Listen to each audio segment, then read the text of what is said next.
Bismillahirrahmanirrahim. Assalamualaikum warahmatullahi wabarakatuh. Alhamdulillahi rabbil alamin wa bihi nasta'in. Wassalatu wassalamu rasulillah wa ala alihi wa ashabihi ajma'in. Rabbi shrah li sadri wa yassir li amri wa ahlul 'uqdatam min lisani yafqahu qawli.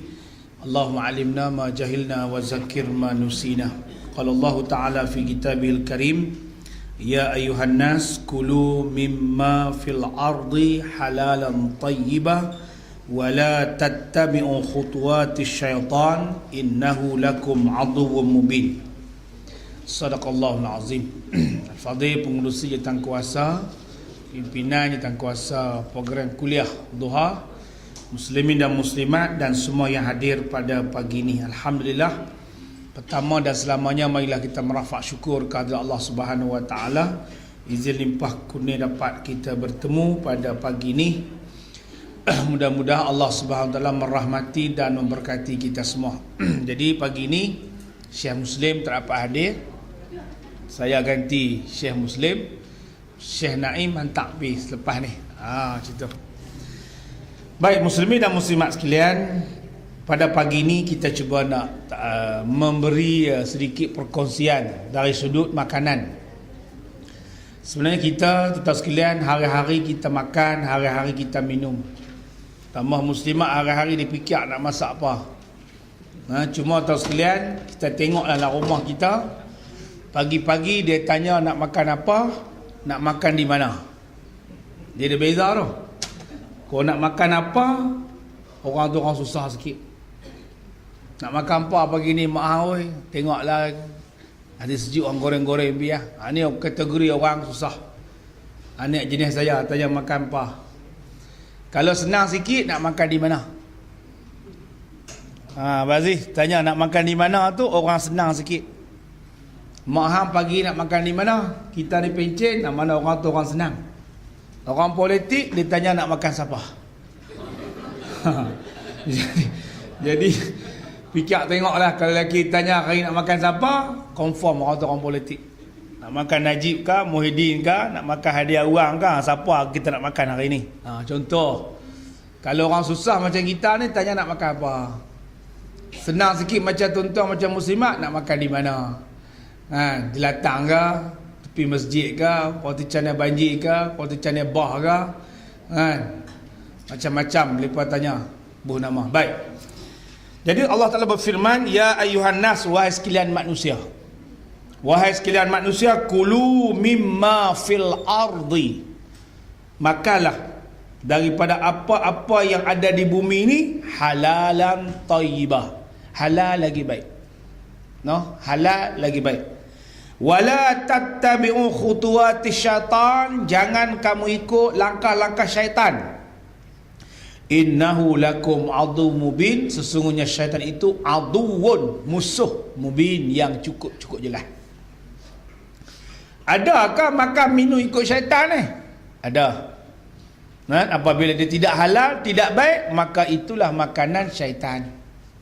Syaitan dia akan ajak kita makan benda yang tidak halal.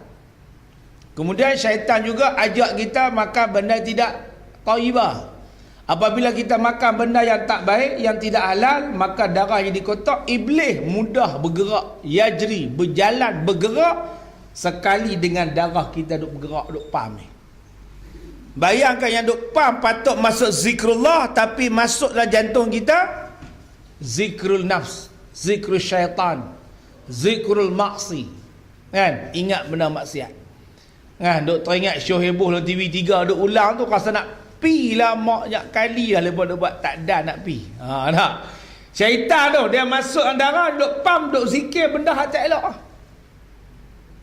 Kalau duk zikir benda tak elok, cek balik kita makan benda apa yang sempat iblis masuk ke orak kita ni, ke jalan darah ni, tumpang buat benda maksiat. Yang duk niat sangat nak buat benda yang mungkar. Dia bermula daripada mana? Daripada syaitan. Daripada syaitan bergerak, daripada makanan yang tidak halal. Muslimin dan muslimat sekalian, sekalian, kita kena jadi demand. Demand ni permintaan yang tinggi. Kalau benda tu tak halal, jangan beli. Walaupun dia duit kita. Kan? Tengok logo halal Jakim tu, kalau ada beli, tak ada jangan beli walaupun sedap. Yang kedua, dah ada logo halal Jakim, tengok muslim ke tak muslim. Kalau muslim beli, kalau dia tak muslim tak sebelah. Pasal apa? Pasal dia ada manfaat yang besar.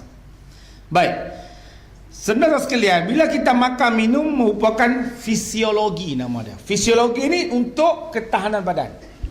Tapi Islam melihat lebih daripada fisiologi ini, iaitu keperluan kepada ibadah. Ni yang kita boleh makan sehari nak makan, ada makan dah? Sehari nak makan pula ni sebab apa? Nak masuk pula. Kan? Bila kita makan, kita kena niat untuk ibadah. Bila kita niat untuk ibadah, maka makanan itu mesti halalan thayyibah. Talibul halal faridatun ala kul muslim. Mencari yang halal itu fardu. Kalau kita rujuk ayat fardu, kewajipan mencari yang halal itu ala kul muslim, ke atas tiap-tiap orang Islam. Macam mana fardu sembahyang. Makna tak sekalian, kita nak makan, nak suap dalam mulut kita ni, kita tak boleh ambil sebarangan. Itu pasti. Tengok fish cake muslimat, belek dulu brand apa ni, tak dengar pun ahlong acong ni tak sebelah. Tak? Kicap ke, sos ke, apa ke? Tengok dulu. Jangan mencangkap boh olahraga troli tu, kira pergi bayar. Mentang-mentang dia murah, kita sapu ke semua. Baik. Tak sekalian.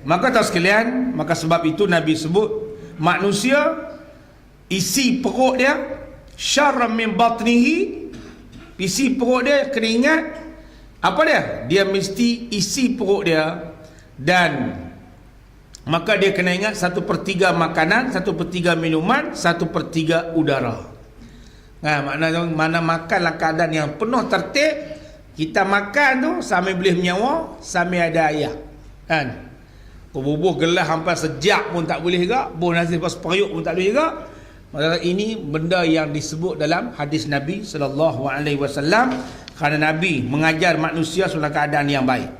Baik, konsep halalan thayyibah. Okey. Lah sekalian, kita kena ada satu ilmu yang ada, yang mesti bermain dalam pemikiran kita, kehidupan kita. Konsep halalan thayyibah ni macam mana? Halal lagi baik. Halal thayyibah ni selamat dimakan, kemudian dapat pahala, kemudian dia selamat untuk kita bermuamalah. Hukum kata haram tak boleh.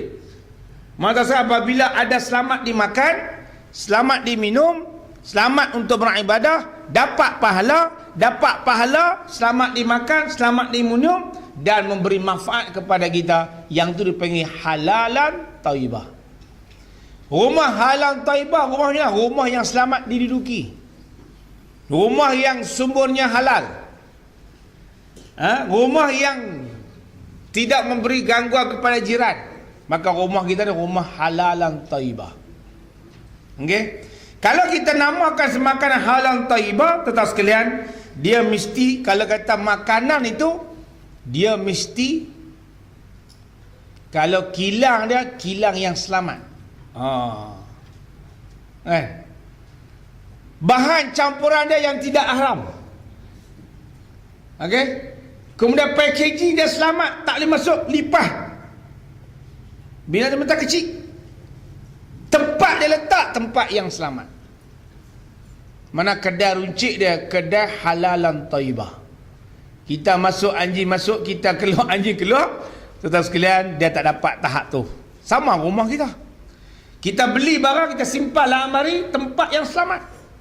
Makanan tu halal, tapi bila letak dalam almari, tikus masuk, lipas masuk, maka tempat kita letak tidak thayyibah. Mana tak sekalian, dia tak dapat halalan thayyibah.